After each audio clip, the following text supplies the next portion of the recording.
अखंड ज्योति अक्टूबर 2021। संयम अर्थात साधना का सम्यक पथ।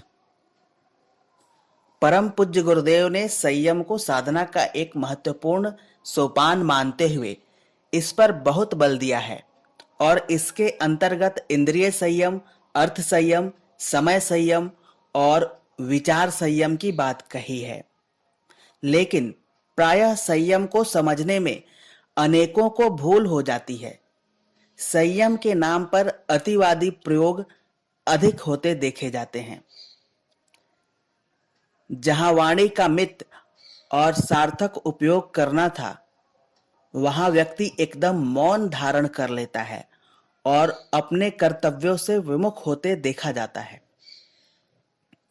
इंद्रिय संयम का उद्देश्य जहां देव भाव से ऊपर उठते हुए एक स्वस्थ निरोगी जीवन जीना था, तो वहीं व्यक्ति को उपवास के नाम पर एकदम भूखे रहने या फिर अस्वाद व्रत को अतिरेक तक ले जाते देखा जाता है।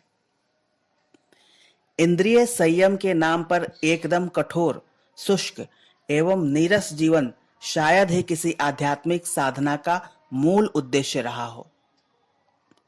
ऐसे में साधक एक अवधि विशेष तक संयम के नाम पर हठ यौगिक तप करते हुए झूठा संतोष अवश्य पा लेता है कि साधना हो रही है, लेकिन कालावधि समाप्त होने पर फिर वही साधक भोजन व्यंजन से लेकर विषय भोगों पर ऐसे टूट पड़ता है कि संयम का मूल प्रयोजन सिद्ध होता नहीं दिखता। ऐसे में लगता है कि संयम साधना को समझने में कहीं भारी चूक हो रही है। वास्तव में संयम साधना के अतिरेक के बजाय मध्यम मार्ग के अनुसरण का पथ है, जिसमें अपनी यथास्थिति की सम्यक समझ के आधार पर आगे बढ़ा जाता है। इसका मूल उद्देश्य इंद्रिय व मन को क्रमिक रूप से साधते हुए चित्त शुद्धि की प्राप्ति करना रहता है, जिससे कि वासना, तृष्णा एवं अहंता जैसे त्रिबंधनों की जकड़न ढीली हो सके। उद्देश्य राग, द्वेष, अहंकार जैसे सूक्ष्म भावों का परिमार्जन करते हुए काम, क्रोध, लोभ, मोह, हीनता एवं तर्प, दंभ जैसे आंतरिक रिपुओं पर विजय पाना रहता है। इसके साथ उद्देश्य ज्ञान के जागरण, भक्ति के उदय एवं विकास के साथ आत्मबोध, आत्म साक्षात्कार एवं ईश्वर प्राप्ति जैसी अवस्था की ओर बढ़ना व इनमें स्थापित होना रहता है।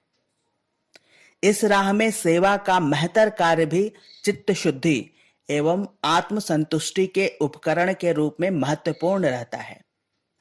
इस तरह संयम साधना के नाम पर किसी हठयोग या विवेकहीन तप की प्रक्रिया नहीं है, जिससे कि व्यक्ति का अहंकार पोषित होता हो तथा अज्ञान की ग्रंथियां और कसती हों।